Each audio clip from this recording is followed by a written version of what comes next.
Olá, galera da professora. Tudo bem com você? Que bom! Eu também estou bem. Hoje a nossa aula vai ser muito legal. Então eu quero que você preste atenção, acompanhe a aula, anote alguma dúvida e na próxima nós conversamos, ok? Vem com a professora então acompanhar a aula de hoje.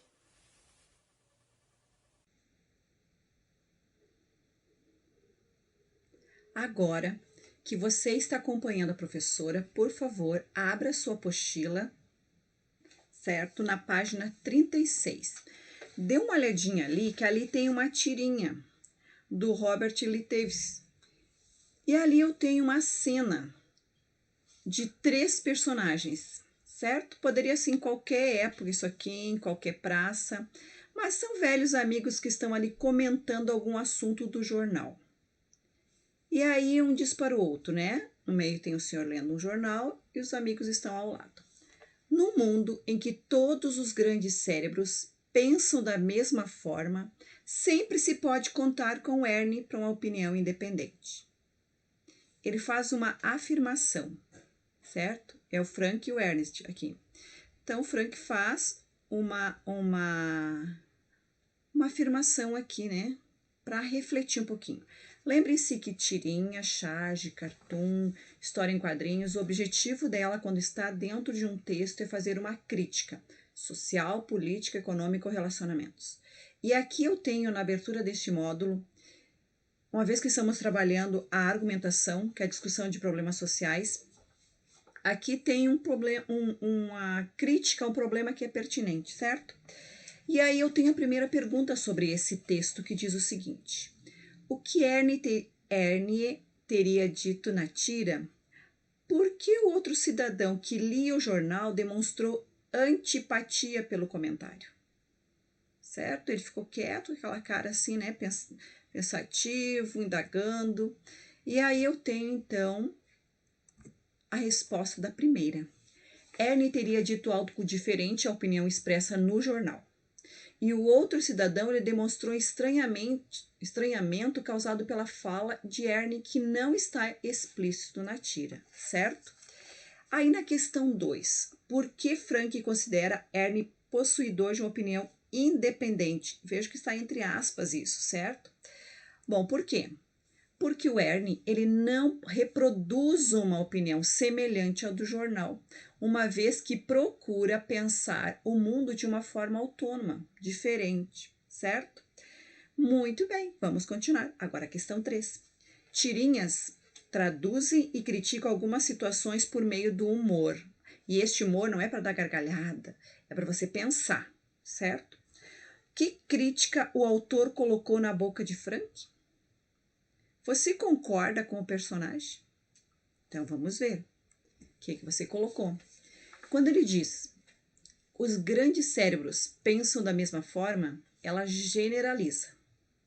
Portanto, nós não devemos interpretar essa frase dele de um modo literal, certo? Em outras palavras, ele está utilizando a ironia. E aí o personagem afirma que os grandes cérebros não pensam da mesma forma. Certo? E aí, ainda a questão 13, ela pergunta, você concorda com o personagem? Cabe a você responder que a finalização, então, ela é pessoal.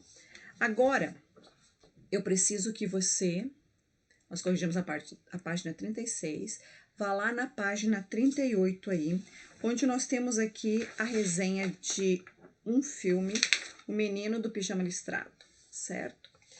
E aí faz uma pergunta sobre este filme. Como o resenhista se posiciona nos primeiros períodos da resenha? De que forma ele faz isso? Então você coloca que ele destaca um diferencial no filme. Qual é?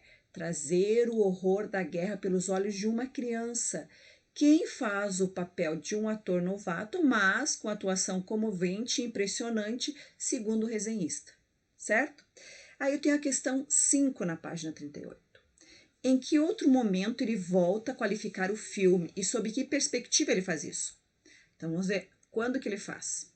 No final, ao dizer um filme bonito, emocionante, ele fala como alguém que espera contribuir para que os espectadores reflitam sobre a desgraça que a insensatez das ações de um regime pode causar, não só no país, mas também na célula fundamental, que é a família. Muito interessante. E aí, nessa mesma página 38, vocês têm aí, para você analisar calmamente depois, os 3 tipos básicos de resenha. A resenha descritiva, a crítica opinativa e a literária. Preciso que você leia com atenção aqui, marque o que é importante e aprenda bem, certo? Muito bem. Agora, ali na página 39, você tem ainda um outro filme aqui, que é Selma, uma luta pela igualdade. E abaixo eu tenho uma outra resenha sobre esta obra, certo? Tem uma resenha 1 e a resenha 2, que está na página 40, certo? Bom, na página 40 eu tenho a questão 6, que nos pede o seguinte. O resenhista acrescenta um comentário extra da amiga Priscila, com quem assistiu ao filme. Identifique um aspecto controverso apontado por ela. Vamos ver que aspecto. Olha o que ela diz ali. Além disso, em alguns momentos, o filme acaba reforçando a ideia de nós. Nós, aí vocês percebem que tem uma aspas só, significa que é uma fala dentro da fala, certo? Uma outra voz. Nós precisamos votar, não marchar, o que pode passar uma ideia não muito legal de que apenas conquistar direitos iguais no papel é suficiente. A forma de ativismo que Martin Luther King exerceu é válida, claro, mas não pode ser tomada como parâmetro de certo ou errado ao falar de outras manifestações pela igualdade. É esse momento que a posição é controversa. Tranquilo? Muito bem. Aí eu tenho uma resenha 3, aqui na página 41, certo? Do mesmo filme, Selma, uma luta pela igualdade. E aí eu tenho as questões na página 42, que você com certeza fez. Então, vamos aqui a 7. Qual é o ponto alto da crítica feita por André Tonon? Que técnica usou para argumentar? Então, vamos ver o que ele usou. O ponto alto da crítica está nos 2 últimos parágrafos. No penúltimo, ele argumenta, e aí é por raciocínio lógico, relembrando ainda do homem à lua, as contradições sociais relacionadas à evolução tecnológica e ao racismo retrógrado, que insta em se perpetuar em uma mesma década. E no último parágrafo, ele critica que o tempo de glória aos negros, ao qual se refere o autor da canção, infelizmente ainda não chegou, certo? E agora nós temos a questão 8 na página 42. Agora é a sua vez de se posicionar.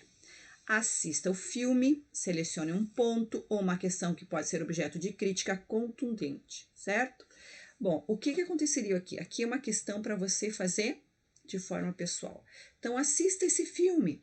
Esse filme é bem interessante, fala realmente sobre a discriminação, um dos temas aí que é sempre pertinente para se escrever algo, se ter um pensamento crítico sobre isso. Bom, aí na mesma página, página 42, eu tenho a resenha de livro. E aí nos dá um esqueminha de quando estamos resenhando um livro, o que nós organizamos nessa nossa resenha. Então, nós temos que dividir isso em partes, certo?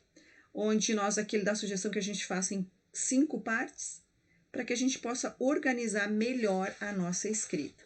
E aí, na página seguinte, na página 43, eu tenho um livro, A Linguagem das Emoções, e eu tenho também uma resenha aqui desta obra.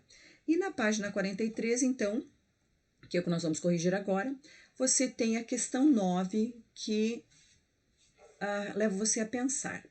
Como a maioria das resenhas traz informações sobre o autor e a obra, seguidas por um posicionamento do resenhista, identifique essas partes na resenha acima, escrevendo a quais parágrafos correspondem. Aí na primeira, na letra A, sobre o que corresponde no primeiro? Sobre o autor. Na obra, aonde está? No segundo e terceiro parágrafos. E no posicionamento do autor, onde está? No quinto parágrafo. Então, percebo que o autor está no primeiro, a obra, né, a descrição da obra está no segundo e terceiro parágrafos, e o posicionamento do autor da resenha no quinto parágrafo. Muito bem. 10 agora. Como o resenhista se refere ao autor do texto? Como é que ele faz isso? Ele usa o nome completo, certo? por uma expressão que caracteriza como codescobridor de microexpressões e também por pronomes pessoais como eles e suas. Muito interessante que esses são elementos linguísticos coesivos, né, que eu uso na hora de retomar o que estou falando. E aí na questão 11, pede para você assinalar os substantivos ou verbos que forem empregados pelo resenhista para nomear as ações textuais do autor. Quais seriam? Aí eu tenho aqui o explicar para explicação, o descrever para descrição, o discutir para discussão, o elucidar para elucidação e o expor para exposição. Então, nós iríamos marcar apenas as letras A, B, D, E e G. Muito bom. Agora vamos à questão 12. Por que podemos dizer que o quarto parágrafo contribuiu para que o posicionamento do resenhista seja favorável ao livro? Vamos ver por quê? Porque nele o resenhista evidencia os efeitos positivos da leitura, certo? E isso para melhorar uma qualidade de relacionamentos. Muito interessante. Então, perceba que quando nós resenhamos um livro, é porque há algo positivo que eu quero que outras pessoas reconheçam, aprendam, conheçam também, certo? Agora nós estamos na página 44 e aí eu tenho uma outra obra que é A Descoberta, certo? Do Denis Cruz e do Michelson Borges. E eu tenho uma resenha aqui feita pela Marisa Ferreira. Vocês deem uma lidinha aí, o texto é longo, não vou ler para vocês, mas vocês vão ler, né? Porque vocês são chegados numa leiturinha, beleza. Vamos agora à questão 13 que diz: se toda resenha é uma avaliação pessoal de uma obra, por que a resenhista faz questão de registrar pessoal no título da resenha em seu blog? Por quê? Possivelmente para evidenciar que ela assume qualquer comentário crítico no texto. O parecer dela não é da instituição, certo? Uma vez que, à época da escrita da resenha, ela era funcionária da editora em que o livro foi publicado. Então, ali é uma posição dela. Tranquilo? Isso aí. Nós fechamos aqui a página 44, agora nós estamos na página 45, e aí eu tenho a questão 14, que nos diz: como se caracteriza a resenha de Marisa Ferreira? Considere o canal em que o texto foi vinculado e os interlocutores imediatos, ou seja, os adolescentes. Então, vamos ver. Bom, o gênero é formal, ele é descontraído, né, na escrita, quando ela usa a primeira pessoa do singular em forma de diálogo, e ela busca interagir com os adolescentes, provocando eles para eles pensarem sobre o que estão lendo. E agora eu tenho a questão 15 ainda da página 45. Aí eu tenho outro livro, outra obra, Universo Paralelo. E eu tenho uma resenha desse livro, certo? Feito pelo Michelson Borges. Aí na 15 pergunta: as resenhas usualmente trazem no corpo do texto a recomendação do resenhista. Qual o efeito de sentido causado pelo uso da expressão livro imperdível, já no título da resenha? Com base no texto, levante uma hipótese explicativa. O que nós colocaríamos? Que o resenhista ele deixa explícito de antemão o entusiasmo pela obra resenhada, talvez pelo fato de ter sido ele o entrevistador dos autores e quem os motivou a escrevê-lo. Então percebam a diferença aqui, né, desta resenha deste livro Universo Paralelo feito por Michelson Borges e a resenha pessoal de A Descoberta por Marisa Ferreira. Interessante a opinião dos dois, ali o ponto de vista sobre a obra na hora de colocar a análise na resenha. Muito bem, vamos adiante, povo. Agora, nós estamos na questão 16, que é a página 46. Que estratégia o resenhista usou para iniciar a resenha? O que ele usou? Letra B, ele iniciou pela transcrição da apresentação da obra. Qual o efeito que isso causou? Funciona como uma isca, já que ela foi redigida com o propósito de fisgar o leitor que tomasse o livro nas mãos, lesse a apresentação na página principal da editora. Legal isso. 17. Que estratégia o autor utiliza para convencer, ou melhor, vou repetir. 18. Que estratégia o autor utiliza para convencer o leitor de que vale a pena ler a obra? O que ele fala lá? Vamos ver. A soma das informações dos protagonistas como um flash da vida deles e a referência ao que eles tiveram de abdicar são um mote para desejar saber o desenrolar da história das duas pessoas que se uniram e se tornaram um casal focado numa missão de servir. Que lindo! E na 19, Michelson Borges, à semelhança de Marisa Ferreira na resenha anterior, busca um diálogo com o leitor. Como é que isso se manifesta no último parágrafo? Vamos ver? Pelo emprego dos imperativos, leia o universo paralelo, emocione-se e se inspire com essa história real. Vocês perceberam que numa resenha as palavras, os verbos, os modalizadores, eles são muito importantes, eles que são o mecanismo de coesão para que eu possa entender o que realmente estou lendo e posso despertar no outro desejo de ler? Muito bem, fico feliz com vocês aí, certo? Concluímos a nossa correção de hoje e agora nós vamos ver o conteúdo da próxima aula, que é a modalização, a polidez no texto. Para uma resenha, ela ser bem redigida e a fim de não ofender, né, o autor daquela obra, eu tenho que cuidar algumas palavras, algumas dicas que eu preciso colocar de forma coerente no meu texto. Isso é polidez. Primeiro, eu tenho que usar verbos auxiliares modais como poder, dever, querer, certo? Verbos de atitude proporcional, eu creio, eu sei, eu duvido, eu acho. Isso vai fazendo com que fique mais familiarizado o leitor com o que está lendo do resenhista. Os advérbios modalizadores, que são certamente, provavelmente, possivelmente, certo? E outros. E também os predicados cristalizados. O que é isso? É provável, é necessário, é certo. Essas são algumas formas de trabalhar a modalização no texto. E você tem isso na página 47, bem explicadinho. Você dá uma olhadinha ali, você analisa as questões ali. E também na página 48 você tem a impessoalização, que é o esconde-esconde no texto. Muito interessante também.